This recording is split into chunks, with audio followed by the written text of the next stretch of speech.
القصص التي نقدم لكم هي من صلب الواقع. تعمدنا تغيير أسماء الأشخاص وأحيانا الأماكن، وإذا ما وقع تشابه أو تطابق في الأسماء أو الوقائع فإنه من باب الصدفة ليس إلا. هاربون، قصص مستوحاة من الواقع، كتبها ويقدمها عبد الصادق بن عيسى. كنز قرية الفخارين، الحلقة الأولى. في مدينة فايادوليد أو بلد الوليد شمال شرق إسبانيا في أحيائها العتيقة، يتعارف الناس فيما بينهم ويحفظون في ذاكراتهم البعيدة والقريبة منها على حد سواء مودات وأحقادا وآثار عداوات قديمة، ولكن أيضا علاقات تساكن وتعايش. وكما في المدن الصغيرة، فإن الوافدين الجدد على بلد الوليد يظلون لفترة قد تمتد جيلا كاملا أو أكثر موسومين بوفادتهم الحديثة على المدينة، لا يستطيعون إلى قلب مجتمعها نفاذا.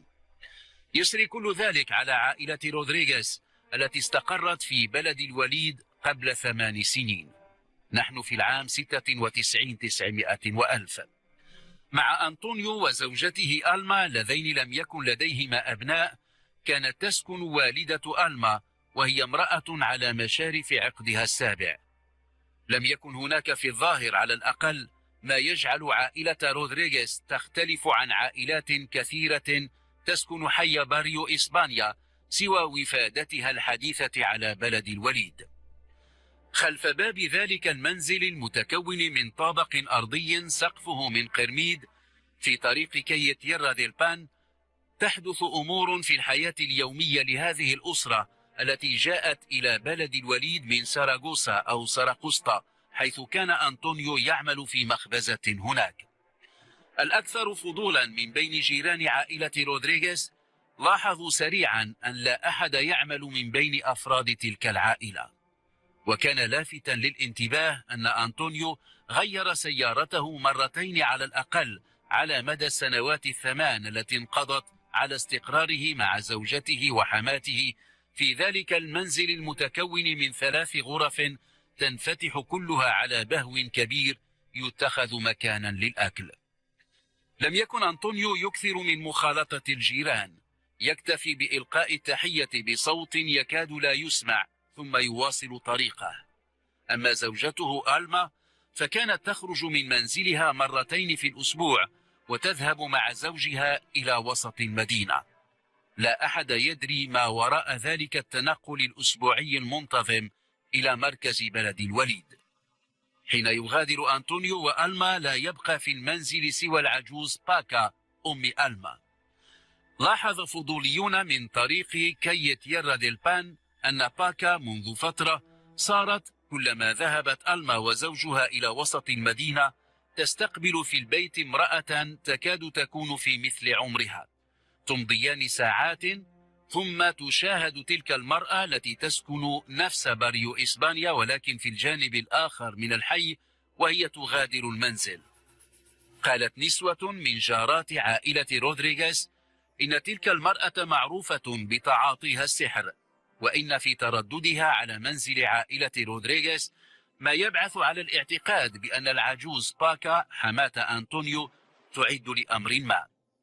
لم يكن هناك ما يجمع بين المرأتين في الظاهر على الأقل، ولم يكن أنطونيو يعلم بزيارات تلك المرأة، تلك التي قيل إنها ساحرة، إلا لما فوجئ بوجودها في البيت. يومها ترك زوجته ألما في وسط المدينة وعاد على عجل إلى البيت لأنه نسي أوراقه. اضطربت باكا، وكان اضطرابها بينا بينما اكتفت التي كانت معها بالنظر إلى أنطونيو. حاولت العجوز تدارك الموقف، قالت إن تلك المرأة واسمها سول صديقة قديمة لها صادفتها في الشارع بينما كانت تتمشى. كان أنطونيو مستعجلا الخروج، ابتسم ابتسامة قصيرة في وجه تلك العجوز ثم خرج مسرعا. التبرير الذي قدمته باكا لم يكن ليقنعه، وظل يحاول أن يجد تبريرا منطقيا وسببا وجيها لوجود تلك المرأة في منزله. لقد كان حريصا وزوجته ألما أيضا على أن لا يدع لغريب سبيلا إلى ما وراء باب المنزل، هناك أمور ما ينبغي لأحد أن يعلمها أو أن ينبش فيها. ما أن عاد إلى وسط المدينة ولحق بألما حتى أخبرها باكتشافه وجود تلك المرأة الغريبة في المنزل.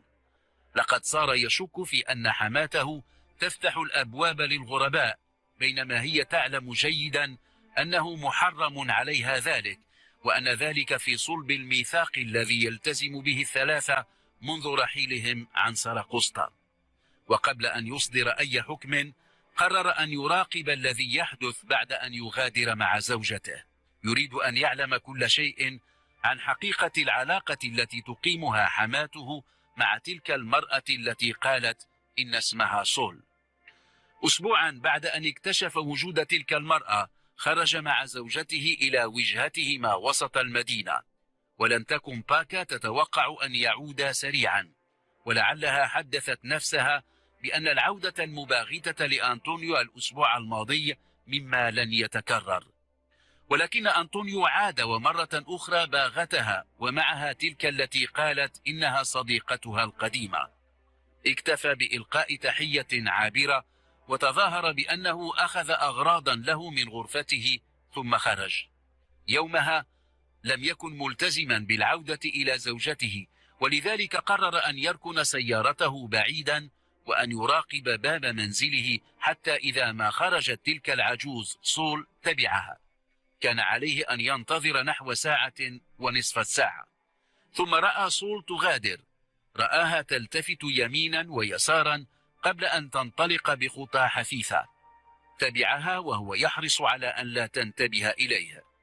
على بعد عدة أزقة رآها تفتح باب منزل صغير تغطيه شجرة كثيفة الأوراق في آخر طريق كي الكوديا. أقفلت الباب سريعا. اقترب من ذلك المنزل فبدا له من الخارج يحمل ملامح منزل مهجور. عاد أدراجه يتساءل عن الدواعي الحقيقية لزيارة تلك العجوز إلى منزله. يريد أن يعلم وأن يعرف كل شيء. مساء ذلك اليوم لما عاد إلى المنزل وكانت زوجته قد سبقته، بادرته حماته بأن سول جاءت من تلقاء نفسها، لعلها استبقت استفسارا توقعته منه، وقد استفزه ما قالته. صارت شكوكه تتعاظم، لا يرى براءة في قدوم تلك المرأة. يومها وكما توقعته منه ذكر حماته بأن استقرارهم في بلد الوليد ما أملاه إلا الابتعاد عن الفضوليين. كانت ألما في المطبخ، ولما سمعته يتحدث إلى أمها بنبرة فيها بوادر حدة أقبلت لتستطلع الأمر، ودون أن يدع لها فسحة للتساؤل قال لها إنه وجد تلك الغريبة مرة أخرى في البيت، وإن عليها أن تسأل أمها عن السر وراء هذه الزيارات المتكررة لصديقتها تلك التي ظهرت فجأة. انتظرت العجوز باكا حتى تهدأ الزوبعة، لم تبرح مكانها، ولما سألتها ابنتها عن سر قدوم تلك المرأة ومن تكون ردت بأنها ستقول كل شيء.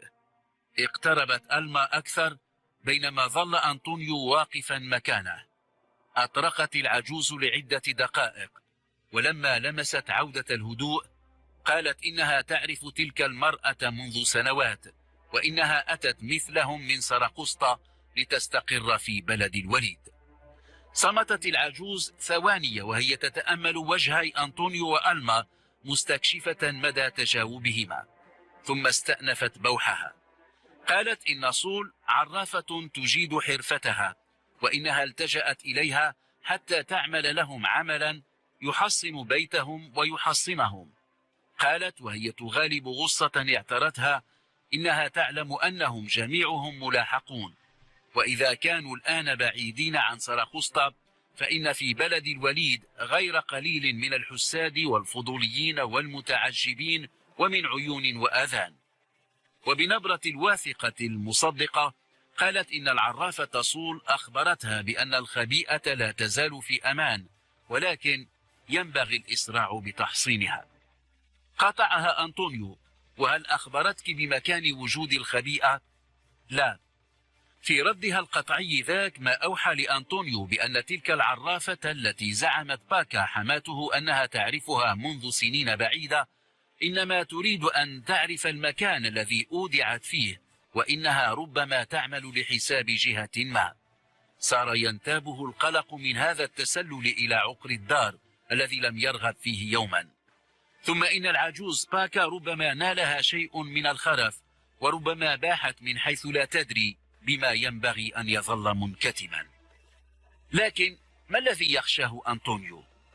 عاد بذاكرته 8 أعوام إلى الوراء، إلى تلك الليلة التي خاطر فيها بحياته من أجل الحصول على ثروة ينفق منها ما بقي من عمره. وحين تعود به نفسه إلى تلك اللحظات البعيدة القريبة في ذاكرته، فإنه يستحضر وقائع غيرت مجرى حياته وحياة أسرته، بل كانت وراء رحيله عن سرقسطة مدينته التي عشقها. كان له صديق اسمه ميغيل بلاتا، يملك ضيعة صغيرة في بلدة الفخارين التي تبعد عن سرقسطة بنحو 20 كيلومترا. يعلم أن تلك الضيعة التي أفضى إليه بأنه يريد أن يحولها إلى سكن ثانوي له آلت إلى صديقه على سبيل الإرث. كانت ملكا لجده من والدته، وورثها هو عن والدته، وقد أخبره يوما بأن جده ذا كان مزارعا ثريا. مرات عديدة زار أنطونيو تلك الضيعة مع صديقه ميغيل، بل إنه أمضى بها أكثر من مرة عطل نهاية الأسبوع. كانت الضيعة التي يعود البناء الذي تتكون منه إلى أواخر القرن 19 حقل اكتشاف في كل مرة يزورها مع صديقه، الذي كان يركز اهتمامه كله على بعض المزروعات الموسمية وعلى الأشجار. أبواب الغرف العديدة التي تحتوي عليها البناية تبدو لزائرها أبوابا تفضي إلى حقب غابرة. وذات مرة دفع الفضول أنطونيو إلى محاولة صبر أغوار غرفة بدا له أن أبوابها لم تفتح منذ أمد بعيد، وقد أكد له ذلك الصرير الذي أحدثه فتح الباب. كان الوقت مساء. في عمق الغرفة صناديق من خشب وضعت طبقات. كانت تلك الصناديق تستعمل ذات زمن لجمع محاصيل الخضر والبقوليات. خلف تلك الصناديق اكتشف صندوقا حديديا قديما، أحس وكأنه دخل زمنا غير الزمن الذي يعيشه. استحضر قصصا عجائبية حضرت فيها بقوة الكنوز المخفية الكامنة في أمكنة لا تخطر على بال. كان بمفرده. حدثته نفسه بأنه وقع على كنز ثمين. ابتسم ولعله لم يصدق ما وسوست به نفسه. التفت نحو الباب. كان صديقه ميغيل قد مضى لتفقد بعض الأشجار في أقصى المزرعة. أيقن أن لا أحد يراقبه. أمسك بالصندوق. لم يكن على غطائه الصدئ قفل ظاهر. رفع الغطاء. ما رآه لم يقوى على تصديقه. كاد يغمى عليه. لقد عثر على كنز حقيقي. ضرب على خديه كي يطمئن أنه لم يكن في حلم. في الصندوق قطع نقد من ذهب، وأخرى حسبها من فضة، وحلي وتدوينات على قطع من ورق. إنه كنز حقيقي. واضح أن ميغيل لم يكن يعلم بوجوده، وبلا تردد قرر أن يجعل الكنز له. في تلك الأثناء سمع ميغيل يناديه.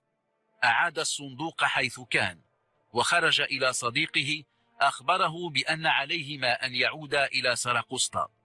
لم يعقب بكلمة. بعد نصف ساعة كان في طريق العودة، وعلى غير عادته ظل أنطونيو ملتزما الصمت. كان يفكر كيف يعود إلى الضيعة ليأخذ الصندوق. عليه أن يفعل دون أن يوقظ انتباه صديقه ميغيل.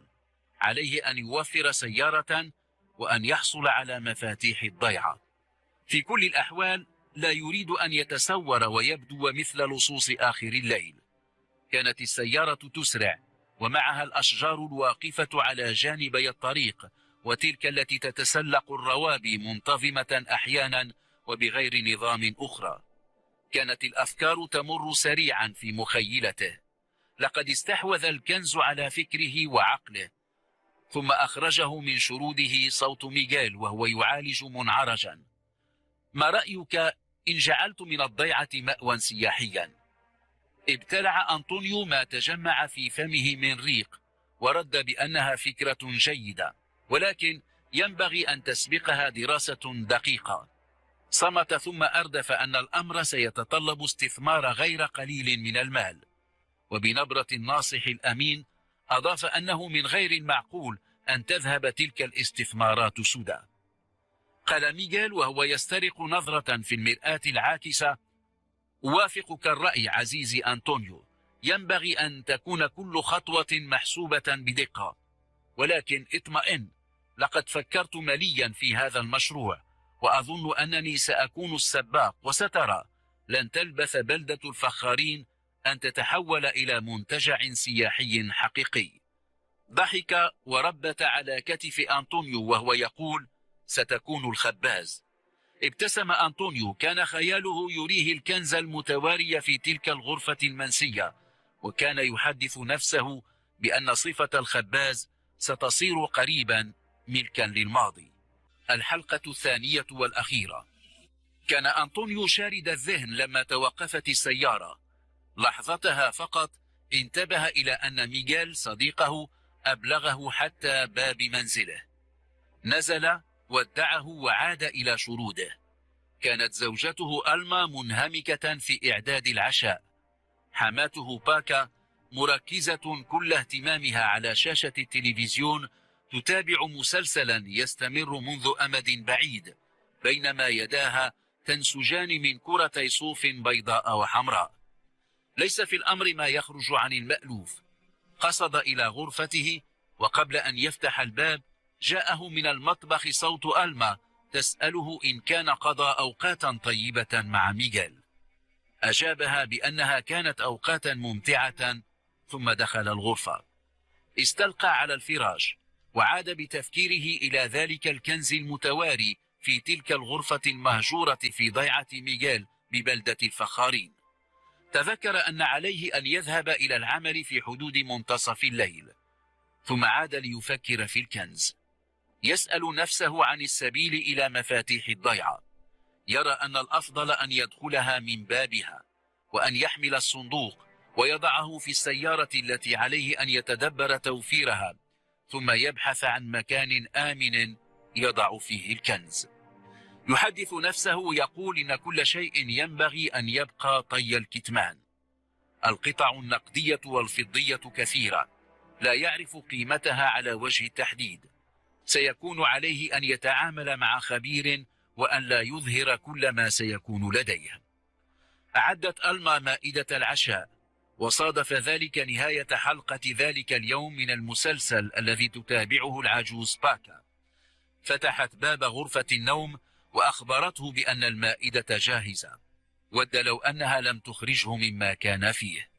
يرى أن الحصول على ذلك الكنز وحده الكفيل بإخراجه من دورة حياة العامل البسيط. جلس إلى المائدة. كانت حماته قد جمعت خيوطها الصوفية وجلست إلى مائدة العشاء. تبادل نظرات خلت من كل تعبير. حملت ألما طبقا أخيرا من المطبخ به حلقات من سمك الكالامار. عم الصمت إلا ما كان من تلك الأصوات التي تحدثها السكاكين والشوكات والملاعق. أرادت العجوز باكا أن تقول شيئا، فانتابها سعال مباغت. عجلت إليها ابنتها ألما بكأس ماء، ولما هدأت قالت إنها تفكر في السفر إلى مدريد خلال الأسبوع القادم لزيارة ابنها سيباستيان. ولتبرير سفرها ذكرت بأنها لم تره منذ ما يقرب من 6 أشهر. قالت ألما إنها لا ترى مانعا، بينما لزم أنطونيو الصمت. صمته ذاك وحالة الشرود التي هو عليها لفتت انتباه زوجته. لما التقت نظراتهما ابتسمت وراحت تنظر في صحنها. بدأ أنطونيو ذاك المساء مشغول البال. أسرع في تناول عشائه وعاد إلى غرفة النوم. بعد ربع ساعة انفتح باب الغرفة وظهرت ألما مبتسمة. دنت منه، وضعت كفها على وجنته وقالت: أراك مشغول البال، بما تفكر؟ هل حقا أمضيت أوقاتا طيبة في الفخارين مع ميغيل؟ نعم حبيبتي، لقد أمضينا أوقاتا ممتعة. لم يضف شيئا آخر، ولذلك عادت ألما تسأله ببعض الإلحاح: إذا كان الأمر كذلك فما الذي يشغل بالك؟ لقد لاحظت شرودك منذ أن دخلت. لا شيء. رأى في عينيها ما أوحى إليه بأن إجاباته لم تكن مقنعة. يعلم أنها لن تكف على الإلحاح في السؤال، ولذلك ألقى إليها بأنه يفكر في السبيل التي تمكنه من أن يحسن ظروف حياة الأسرة، ثم أمسك بيدها وقال لها: لا تقلقي. أمضى وقتا طويلا وهو يفكر في الكنز وفي طريقة إخراجه من الضيعة. كان ميغيل بلاتا يعيش وحيدا في شقته التي تقع في كي أرياس بعد أن انفصل عن زوجته التي رحلت مع ابنتهما الوحيدة لتعيش في بيلباو. حدث ذلك قبل عامين. فكر أنطونيو في زيارة صديقه في شقته والعمل على أخذ مفتاح الضيعة، بل إنه فكر في أن يقنعه بأن يعيره سيارته، بل إنه فكر في تخديره وأخذ سيارته. يحدث نفسه بأنه إذا ما تمكن من ذلك فإنه سيكون نجح فيما يسعى إليه. لقد صارت الفكرة تملأ كل مجال للتفكير لديه. إنه الكنز الذي يظن أنه مخرجه من الفقر. عاد من عمله قبيل منتصف النهار. أمضى كل ساعات ما بعد منتصف الليل في قبو المخبزة حيث يعمل منذ سنوات.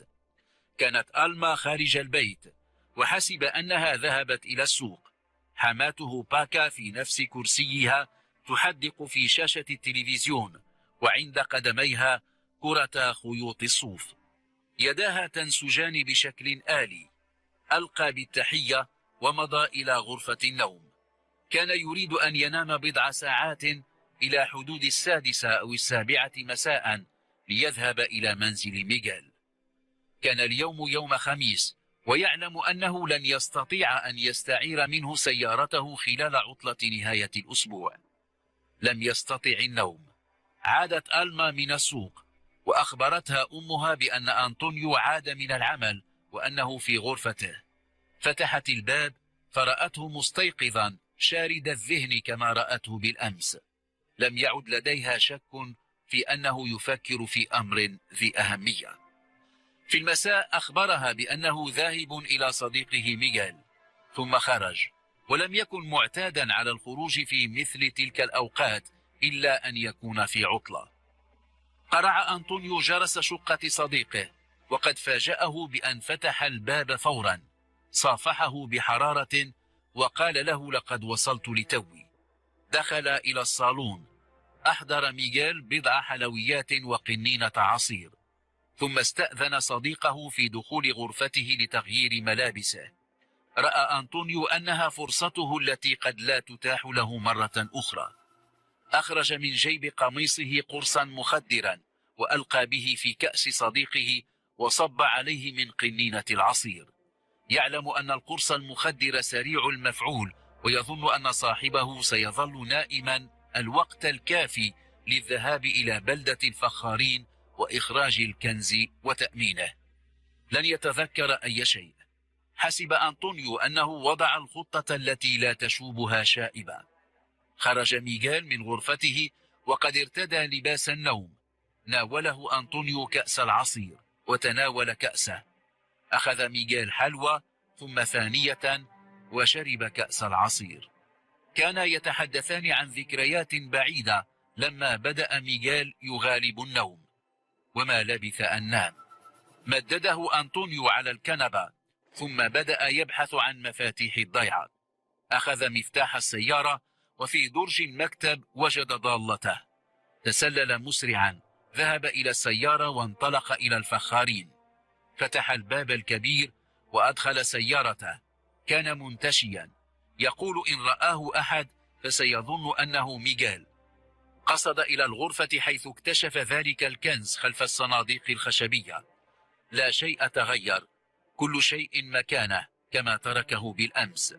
حمل الصندوق وكان ثقيلا ووضعه في صندوق الأمتعة ولفه بأوراق جريدة وجدها في الغرفة المجاورة.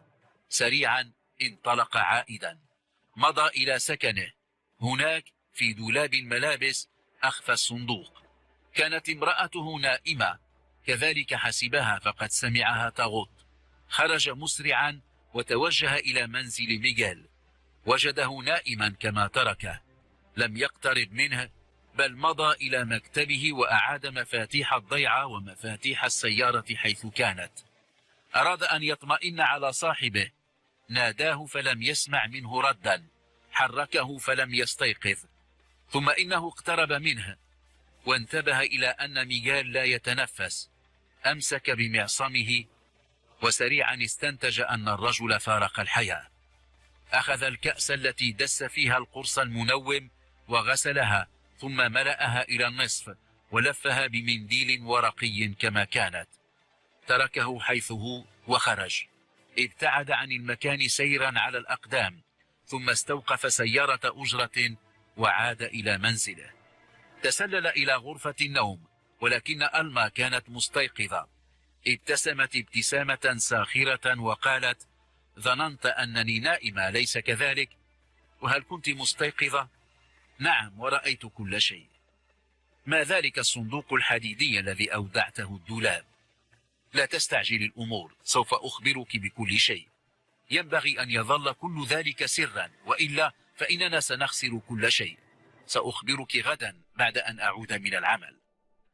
في حدود منتصف اليوم قبل أن يعود إلى سكنه، قرر أن يعرج على سكن صديقه ميغيل. إنه يعلم أنه مات، ولكنه فكر في خطة تبعد عنه كل شبهة.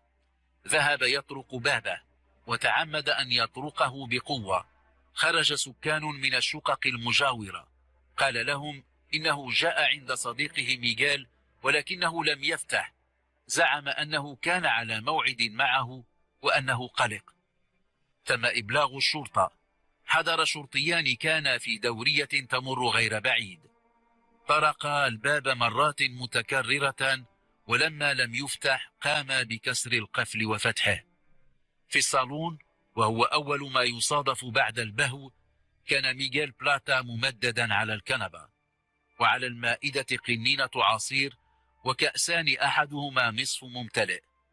قال أنطونيو إنه كان معه في الشقة مساء أمس، وإنه تركه بعد أن تواعد على اللقاء زوال الغد.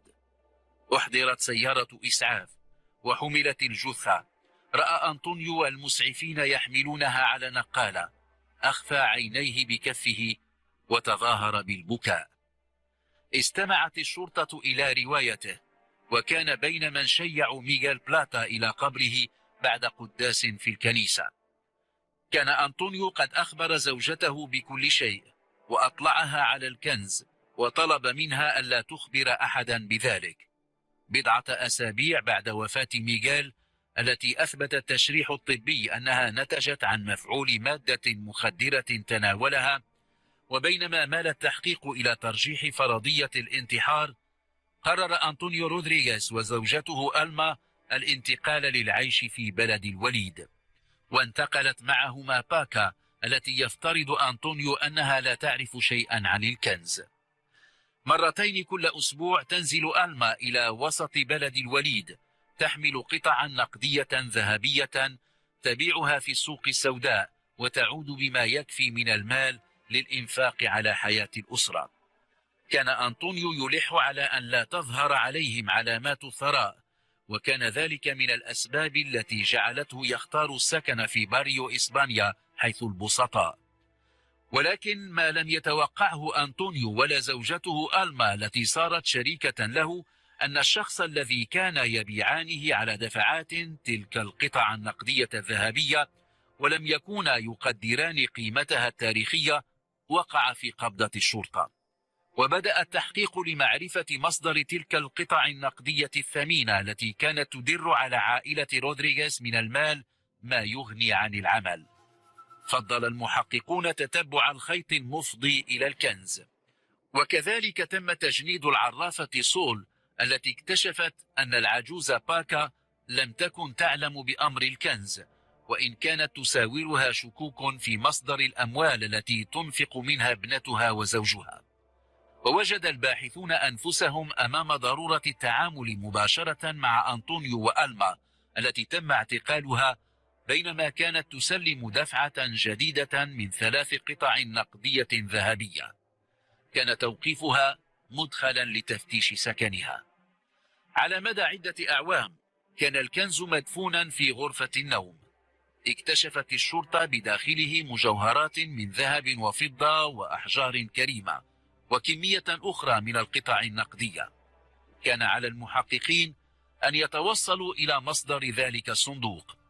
كان أنطونيو تحت ضغط شديد ولم يبقى أمامه إلا الاعتراف.